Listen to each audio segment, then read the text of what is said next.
चलिए, आज बात करते हैं इन्वेस्टिंग एक ऐसी स्ट्रैटेजी के बारे में जो आपको मार्केट की रोज-रोज की टेंशन से दूर रखकर लंबे समय में बड़ी वेल्थ बनाने में मदद कर सकती है। इसका नाम है कॉफी कैन इन्वेस्टिंग। आइए समझते हैं कि ये आखिर है क्या और काम कैसे करती है। स्टॉक मार्केट को रोज रोज देखना, आज ऊपर गया कल नीचे आया, ये जो टेंशन है ना, इससे लगभग हर इन्वेस्टर परेशान रहता है। हर दिन अपने पोर्टफोलियो को ट्रैक करना और छोटी छोटी बातों पर चिंता करना सच में काफी थका देने वाला काम हो सकता है। लेकिन सोचिए, अगर कोई ऐसा तरीका हो जो इस रोज की उथल-पुथल से छुटकारा दिला दे, एक ऐसी स्ट्रैटेजी जो सिंपल भी हो, पावरफुल भी हो और जो आपको मन की शांति के साथ-साथ जबरदस्त रिटर्न्स भी दे सके। और यहीं पे एंट्री होती है कॉफी कैन इन्वेस्टिंग की। इसका कॉन्सेप्ट बहुत ही सीधा और सिंपल है। कुछ बेहतरीन कंपनियों को ढूंढो, उनमें पैसा लगाओ और फिर कम से कम 10 साल के लिए उन्हें भूल जाओ। ये गेम पेशेंस का है, जल्दबाजी का बिल्कुल नहीं। तो आखिर इसका गोल क्या है? बिल्कुल आसान शब्दों में कहें तो कम से कम मॉनिटरिंग के साथ ऐसे रिटर्न्स कमाना जो आपके पैसे को कई गुना बढ़ा दें। मतलब मेहनत कम और नतीजों की उम्मीद कहीं ज्यादा। अब आता है सबसे जरूरी सवाल, आखिर हम वो बेहतरीन कंपनियां चुने कैसे जिन्हें हम सालों तक होल्ड कर सकें? क्योंकि देखिए, भूल जाने वाला पाठ तभी काम करेगा जब खरीदने वाला काम बहुत सोच समझकर और अनुशासन से किया गया हो। तो चलिए इसके नियम समझते हैं। देखिए, मार्केट में हजारों कंपनियां हैं। अब इनमें से कुछ हीरे निकालने के लिए हमें एक बहुत मजबूत छन्नी यानी एक फिल्टर सिस्टम लगाना पड़ेगा।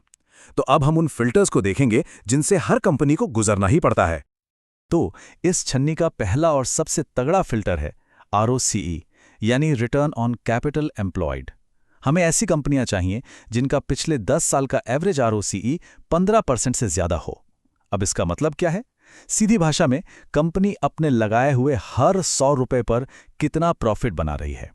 एक मजबूत ROCE एक शानदार बिजनेस की निशानी है। अच्छा, कंपनी पैसा तो अच्छा बना रही है, लेकिन क्या वो लगातार बड़ी भी हो रही है, ग्रो कर रही है? राइट। इसीलिए हमारा दूसरा फिल्टर है रेवेन्यू ग्रोथ। हम ये देखते हैं कि कंपनी की सेल्स पिछले 10 सालों में लगातार 10% से ज्यादा की रफ्तार से बढ़ी हो। लेकिन सिर्फ सेल्स बढ़ना ही तो काफी नहीं है। क्या वो बढ़ी हुई सेल्स प्रॉफिट में बदल भी रही है? कहीं ऐसा तो नहीं कि कंपनी भारी डिस्काउंट देकर बस माल बेच रही हो? इसलिए तीसरा नियम ये पक्का करता है कि पिछले 10 सालों में कंपनी का प्रॉफिट भी 10% CAGR से ज्यादा बढ़ा हो। ये दिखाता है कि ग्रोथ असली है, सिर्फ दिखावा नहीं। चौथा और बहुत ही जरूरी फिल्टर है कंपनी पर कर्ज यानी डेट। हम चाहते हैं कि डेट टू इक्विटी रेशियो 0.5 से कम हो। क्यों? क्योंकि जिस कंपनी पर ज्यादा कर्ज होता है वो बुरे वक्त में सबसे पहले लड़खड़ाती है। कम कर्ज वाली कंपनियां ज्यादा स्टेबल होती हैं। और हमारा आखिरी मेन फिल्टर है डिविडेंड। जो कंपनी लगातार अपने शेयर होल्डर्स को डिविडेंड देती है, वो एक तरह से ये बता रही है कि उसकी फाइनेंशियल हालत मजबूत है और मैनेजमेंट भी भरोसेमंद है। तो ये है पूरा ब्लूप्रिंट। इन मेन फिल्टर्स के साथ साथ कुछ और भी चीजें हैं, जैसे प्रमोटर होल्डिंग 50% से ज्यादा हो, जो दिखाता है कि मैनेजमेंट को अपनी ही कंपनी पर कितना भरोसा है। ये पूरा का पूरा ढांचा हमें उन जबरदस्त कंपनियों तक पहुंचने में मदद करता है जिनमें लंबे समय तक टिके रहने का दम है। तो ठीक है, इतनी सारी मेहनत करके, इतने सारे फिल्टर्स लगाकर जब कोई अच्छी कंपनियां चुन लेता है तो उसे इसका इनाम क्या मिलता है? चलिए अब जरा इस स्ट्रैटेजी के पावरफुल फायदों पर भी नजर डाल लेते हैं। इसके 4 सबसे बड़े फायदे हैं। पहला, न्यूनतम निगरानी, मतलब आपको बार बार अपना पोर्टफोलियो देखने की जरूरत नहीं। दूसरा, कंपाउंडिंग की असली पावर। जब अच्छी कंपनियां सालों तक बिना डिस्टर्बेंस के ग्रो करती हैं तो पैसा कई गुना बढ़ जाता है। तीसरा, जाहिर है, तनाव मुक्त निवेश। और चौथा, मल्टी बैगर बनने का जबरदस्त पोटेंशियल। अब आते हैं इस पूरी बातचीत के सार पर। वो एक गोल्डन रूल जो इस पूरी स्ट्रैटेजी की जान है। और वो सुनहरा नियम है, सबसे अच्छी क्वालिटी वाले स्टॉक्स खरीदो और उन्हें 10 साल के लिए भूल जाओ।